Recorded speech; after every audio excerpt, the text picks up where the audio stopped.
Assalamualaikum warahmatullahi wabarakatuh. Perkenalkan, nama saya Teguh Hidayat, Eskom-Memkom. Saya merupakan dosen pada program studi akuntansi Sekolah Tinggi Ilmu Ekonomi KBP Padang.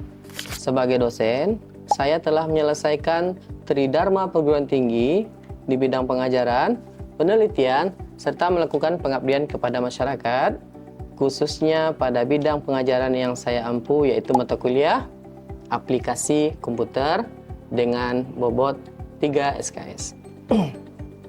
Nah, mata kuliah aplikasi komputer adalah mata kuliah praktek laboratorium komputer yang dirancang untuk membekali mahasiswa dengan kemampuan mengelola, kemudian menganalisis, dan menginterpretasikan data statistik menggunakan aplikasi SPSS.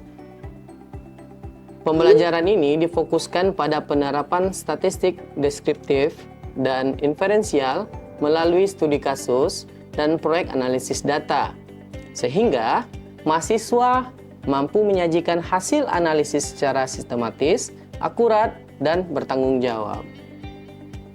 Sebagai dasar pengambilan keputusan terhadap penyusunan laporan ilmiah yang akan mereka buat. Adapun bahan kajian dalam mata kuliah ini meliputi konsep dasar statistik, kemudian jenis data, kemudian skala pengukuran sebagai landasan, analisis data. Mahasiswa mempelajari menggunakan SPSS mulai dari pengenalan antarmuka, manajemen data, hingga pengelolaan dan analisis data menggunakan statistik deskriptif dan inferensial. Nah, selain itu, dibahas juga uji asumsi statistik, interpretasi output SPSS, serta teknik penyajian dan pelaporan analisis. Pada akhir perkuliahan, mahasiswa mengaplikasikan seluruh materi mata kuliah berdasarkan studi kasus dan proyek analisis data. Adapun capaian mata kuliah pada mata kuliah aplikasi komputer ini, yaitu diantaranya mahasiswa mampu menjelaskan konsep dasar statistik. Kemudian dari konsep dasar statistik, kemudian jenisnya, skala pengukuran, serta peran SPSS dalam mengelola dan analisis data. Kemudian mahasiswa mampu mengelola, menginputkan, dan mempersiapkan data pada aplikasi SPSS sesuai dengan karakteristik dan kebutuhan analisis. Kemudian mahasiswa mampu menerapkan analisis statistik deskriptif dan uji asumsi statistik menggunakan SPSS secara tepat. Kemudian, mahasiswa mampu menerapkan berbagai teknik statistik inferensial menggunakan SPSS meliputi yang pertama, uji T, kedua ANOVA, 3 korelasi, 4 regresi linier sederhana, 5 regresi linier berganda. Sesuai dengan tujuan penelitian yang akan mereka lakukan.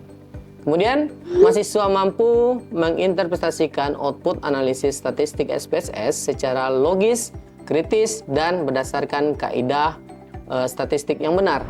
Untuk metode pembelajaran yang saya gunakan ialah metode delivery, interaction, and assessment. Yang mana delivery merupakan suatu proses tentang bagaimana saya menyampaikan materi pembelajaran sehingga dapat diterima dengan baik oleh seluruh mahasiswa. Kemudian, materi yang saya sajikan mengacu kepada capaian pembelajaran lulusan dari mata kuliah ini. Yang kedua, interaction merupakan suatu proses interaksi antara mahasiswa dan dosen guna mencapai pembelajaran yang diharapkan. Adapun interaction yang saya lakukan di kelas adalah Student Center Learning atau yang dikenal dengan SCL, yaitu metode pembelajaran yang menempatkan mahasiswa sebagai subjek pembelajaran sehingga peserta didik lebih aktif, kreatif, dan inovatif. Kemudian yang ketiga, assessment, di mana aspek assessment ini merupakan penilaian untuk mengukur kemampuan mahasiswa secara objektif dalam menerima materi dan menerima pembelajaran. Perkuliahan dilaksanakan secara tatap muka di laboratorium komputer dengan pendekatan praktik langsung menggunakan aplikasi SPSS, kemudian dipadukan dengan diskusi, demonstrasi, latihan mandiri, serta penugasan berbasis proyek. Mata kuliah aplikasi komputer ini dilaksanakan sebanyak 16 kali pertemuan. Adapun penilaian yang saya gunakan pada mata kuliah aplikasi komputer adalah untuk mengatur penguasaan, pengetahuan, keterampilan, dan kemampuan analisis mahasiswa, kemudian keterlibatan aktif mahasiswa selama proses pembelajaran dinilai melalui kuis dan partisipasi dengan bobot 15%. Kemudian, kemampuan individu dalam memahami dan menerapkan materi dievaluasi melalui tugas individu sebesar 25%. Penguasaan materi praktis dan kemampuan pemecahan masalah diukur melalui studi kasus dan proyek akhir dengan bobot sebesar 30%. Nah, selain itu, capaian pembelajaran mahasiswa juga dievaluasi melalui ujian tengah semester atau UTS dengan bobot sebesar 15% dan ujian akhir semester atau UAS sebesar 15%.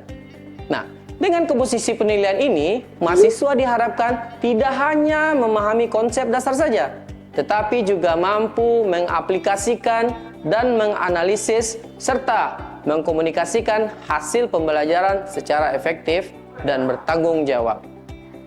Nah, demikianlah informasi yang dapat saya sampaikan terkait mata kuliah aplikasi komputer. Berikut akan ditampilkan cuplikan video terkait pengajaran di dalam kelas. Selamat menyaksikan. Bismillahirrahmanirrahim. Assalamualaikum warahmatullahi wabarakatuh. Waalaikumsalam warahmatullahi wabarakatuh. Bagaimana kabarnya Ananda sekalian? Baik. Nah, saya punya pembangkit semangat. Jadi nanti saya instruksikan kepada seluruh rekan-rekan mahasiswa, walaupun hari ini siang, tapi semangatnya tetap semangat pagi. Kok sudah tahu? Oke. Berarti jika saya tanya bagaimana kabarnya hari ini, jawabannya alhamdulillah sehat. Ya kan? Kemudian yang kedua, jika saya tanya bagaimana semangatnya, semangat pagi. Ingat? Yang pertama tanya apa tadi? Alhamdulillah sehat. Bagaimana kabarnya? Alhamdulillah sehat. Apa kabarnya hari ini? Alhamdulillah sehat. Bagaimana semangatnya hari ini? Semangat pagi. Alhamdulillah. Alhamdulillah, puji syukur. Mari sama-sama kita bersyukur kepada Allah Subhanahu wa taala. Berkat rahmat dan nikmat-Nya, kita masih diberikan kesehatan dan kesempatan, sehingganya dari sehat dan sempat kita dapat melaksanakan rutinitas. Selanjutnya salawat beserta salam, mari sama-sama kita mohonkan kepada Allah mudah-mudahan tercurah kepada ruh baginda Nabi besar Muhammad sallallahu alaihi wasallam. Allahumma shalli ala Muhammad wa ala ali Muhammad. Baiklah rekan-rekan sekalian, sebelum perkuliahan kita mulai, mari sama-sama kita berdoa terlebih dahulu. Berdoa tujuannya agar apa yang kita peroleh hari ini dapat kita serap dengan maksimal dan diimplementasikan. Jadi ada sesuatu yang diperoleh namun sia-sia, ada sesuatu yang diperoleh tapi bisa bermanfaat. Nah, itulah tujuan kita, apa yang kita peroleh bermanfaat mudah-mudahan ke depannya nanti. Berdoa menurut kepercayaan dan keyakinan kita masing-masing. Berdoa dimulai.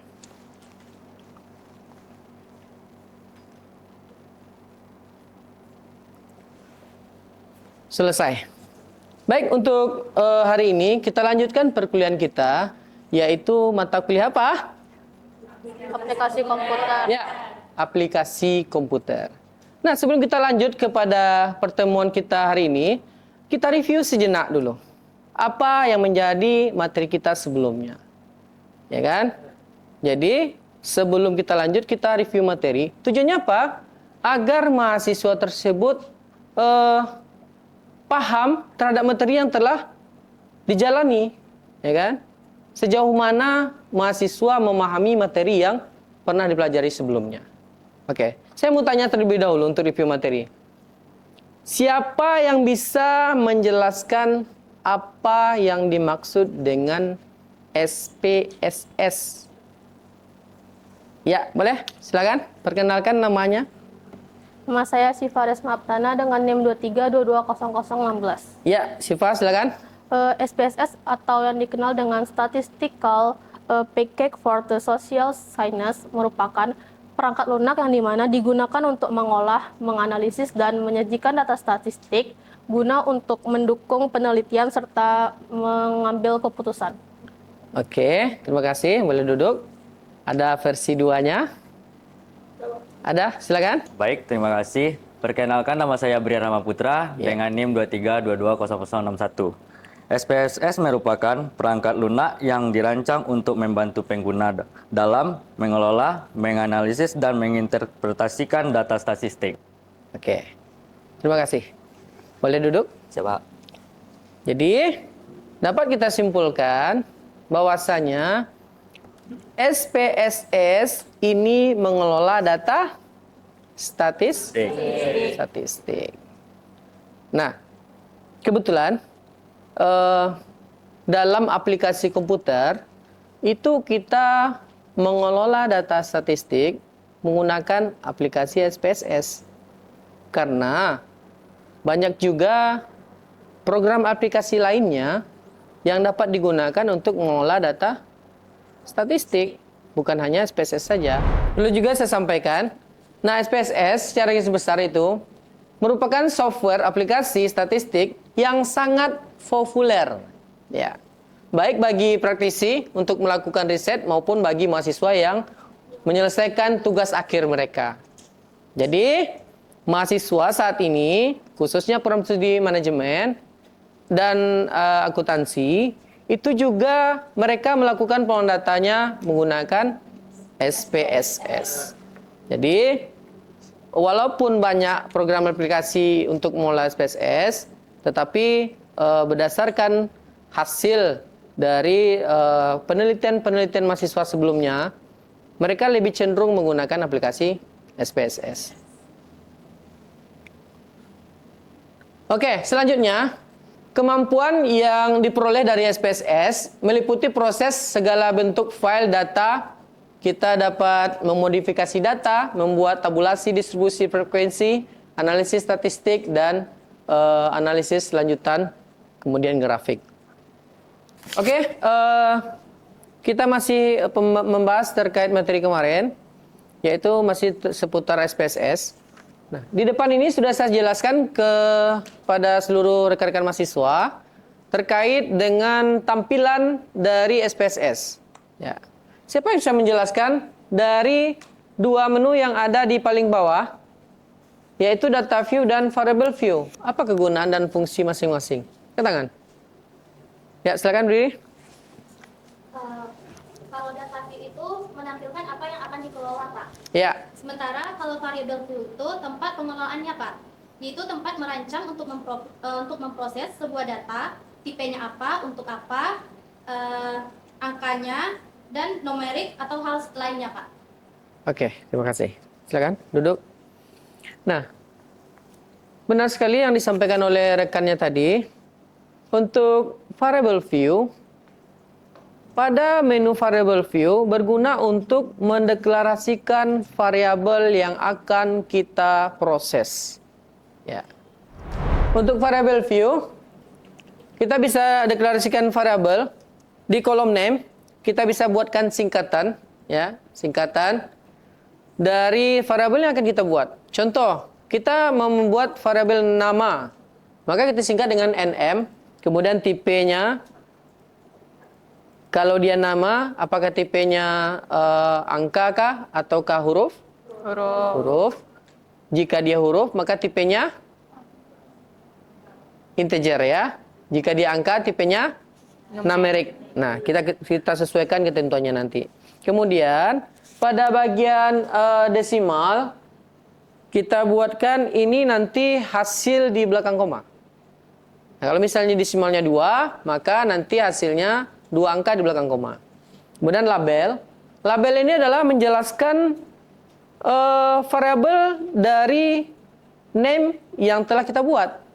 Contoh, kalau misalnya kita buat nama dan singkatan NM, maka di label harus kita buatkan nama.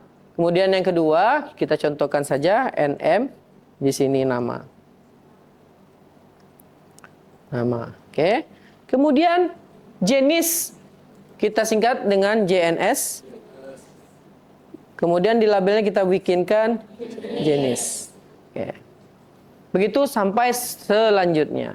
Nah, itu singkat terkait dengan variable view. Nah, kita beranjak ke sebelahnya, yaitu data view. Nah, data view ini merupakan data yang akan kita proses setelah variabel kita deklarasikan. Nah, ini kan ada 2 kolom. Yang pertama kolom nama dan kolom jenis. Nah, pada kolom nama dan kolom jenis ini masih kosong datanya. Nah, nanti akan kita isi data dari kolom tersebut. Kita lanjutkan materi kita, jenis data dan skala pengukuran. Nah, sebelum kita masuk kepada apa itu jenis data dan skala pengukuran, saya mau tanya dulu. Kita kan sering mendengar dan mengucapkan di kehidupan sehari-hari terkait dengan data, ya kan? Kalau misalnya saudara misalnya ada keperluan, mana datanya, kita sering ucapkan itu. Namun apakah kita tahu apa yang dimaksud dengan data? Apa ada yang tahu apa yang dimaksud dengan data? Kalau ada yang tahu boleh angkat tangan. Pak. Ya, silakan. Terima kasih, Pak. Perkenalkan, nama saya Niurika dengan NIM 23220046. Jadi pengertian data itu adalah kumpulan informasi atau fakta yang diperoleh dari hasil pengamat, wawancara, survei, atau sumber lainnya yang digunakan untuk mengetahui dan memahami suatu keadaan atau masalah. Itu, Pak. Terima kasih atas jawaban dari rekannya tadi. Siapa yang bisa lebih menyempurnakan dari jawaban rekannya tadi? Izin, Pak. Ya, silakan. Terima kasih, Pak. Perkenalkan, nama saya Herlina dengan NIM 23220052. Menurut saya, data adalah kumpulan fakta atau keterangan yang dikumpulkan untuk suatu tujuan tertentu dan diolah menjadi sebuah informasi yang bermanfaat. Terima kasih. Bagus sekali ya, kita kasih tepuk tangan dulu.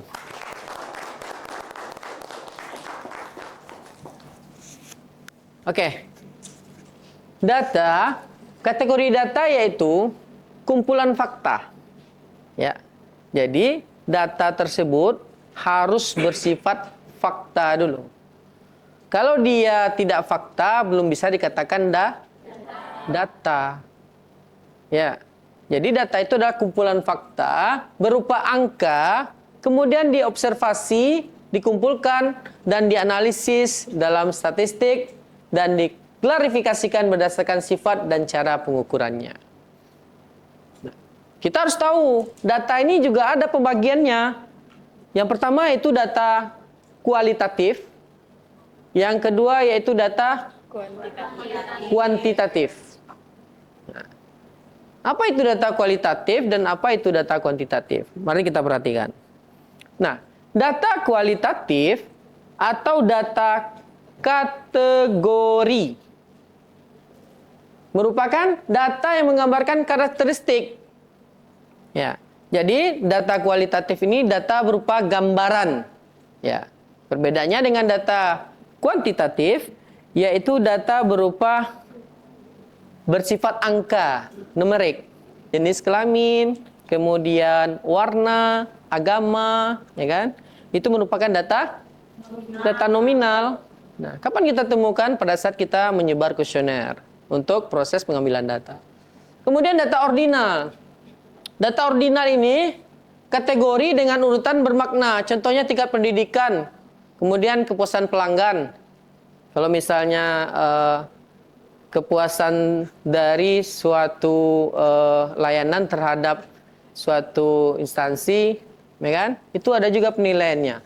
Contoh misalnya, saudara mengangkat judul tingkat kepuasan masyarakat terhadap penggunaan aplikasi e-Samsat misalnya kan, ya kan? Nah itu terkategori kepada data Ordinal. Selanjutnya yaitu data kuantitatif. Nah, inilah merupakan data yang paling banyak digunakan untuk penelitian. Kenapa? Siapa bisa menjelaskan kenapa data kuantitatif ini lebih banyak digunakan daripada data kualitatif bagi anak-anak akuntansi, bagi mereka yang melakukan penelitian di bidang riset, penelitian. Nah, kita perlu perhatikan karena data kuantitatif itu berupa data hasil dari pengujian bersifat angka. Kalau angka itu kan sifatnya pasti ya. Ya, 1+1 pasti 2 kan. Nah, kalau dia berupa angka berarti datanya akurat. Nah, data akurat inilah yang akan dijadikan kesimpulan bagi peneliti-peneliti untuk kesimpulan hasil penelitian mereka. Baiklah, silakan kerjakan tugas nantinya. Tugas tersebut akan dikumpul pada pertemuan selanjutnya, yaitu boleh catat, silakan keluarkan bukunya. Ini tugasnya berkaitan juga dengan studi kasusnya, yaitu sebuah survei dilakukan terhadap 20 mahasiswa untuk mengetahui karakteristik responden berdasarkan jenis kelamin,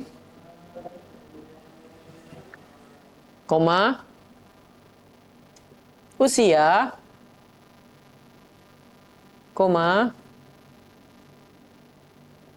program studi,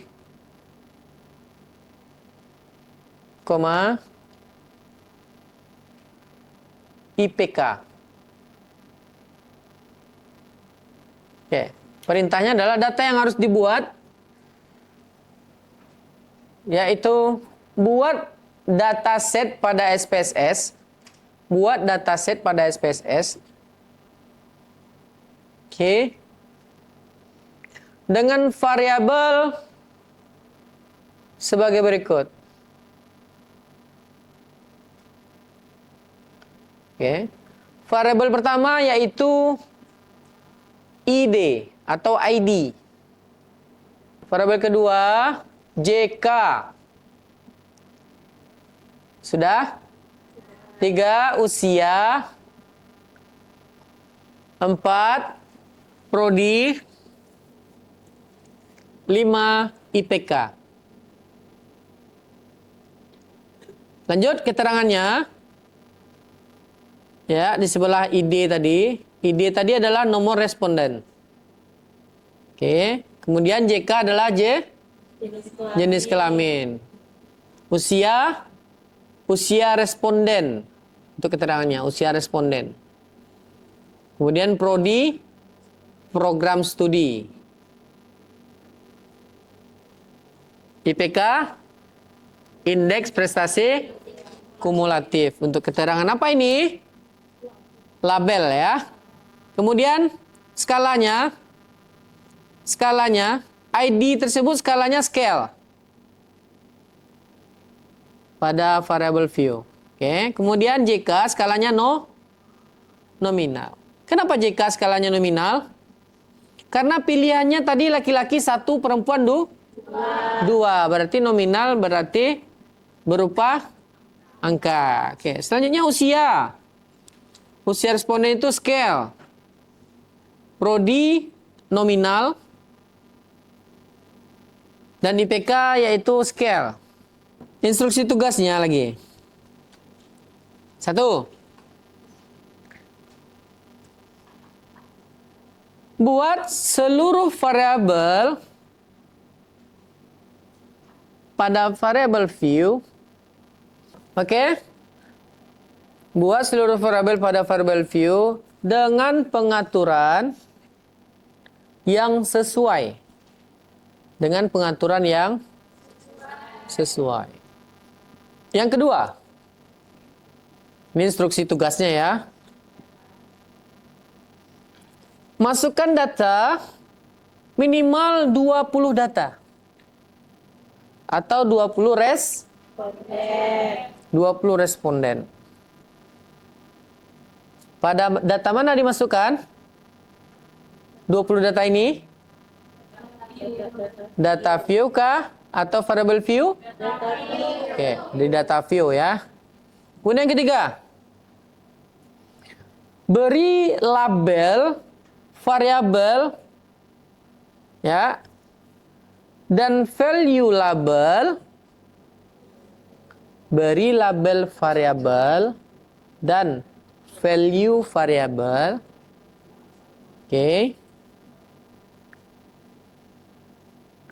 Untuk setiap variabel kategori. Untuk setiap variabel kategori. Keempat.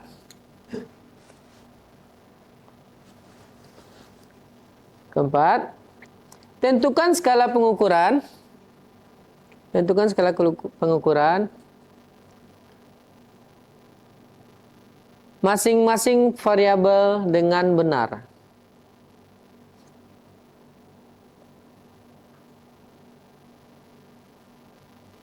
Selanjutnya yang keberapa? Yang kelima yaitu lakukan pengecekan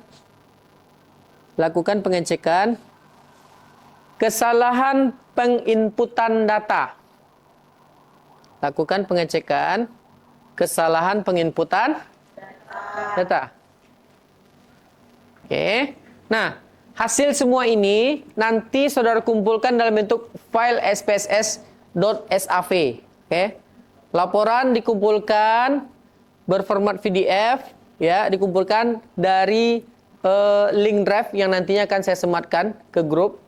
Nanti silakan dikumpul di situ sebelum pertemuan kita selanjutnya. Ada pertanyaan sampai di sini? Tidak ya. Nah, juga perlu saya sampaikan bahwasanya mata kuliah aplikasi komputer ini nantinya di samping kuis dan tugas juga ada penentu finalnya nanti. Oke. Apa finalnya? Itu proyek akhir. Nah, proyek akhir ini akan bernilai besar bagi saudara. Karena memiliki kontribusi sebanyak 30%. Besar nilainya.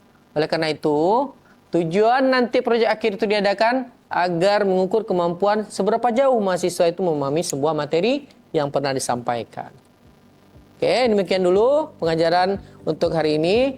Perbanyak maaf, kita tutup dengan baca hamdalah. Alhamdulillahirabbil alamin. Perbanyak maaf. Assalamualaikum warahmatullahi wabarakatuh.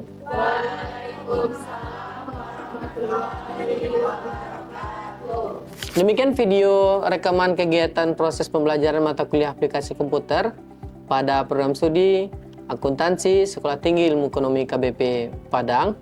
Dan video ini digunakan sebagai salah satu syarat untuk penyusunan dokumen pernyataan diri dalam unjuk kerja Tridharma Perguruan Tinggi atau PDD UKT-PT. Semoga dengan adanya video ini bisa menjadi pertimbangan yang baik dalam proses penilaian sertifikasi dosen tahun 2026. Akhir kata, saya ucapkan terima kasih. Assalamualaikum warahmatullahi wabarakatuh.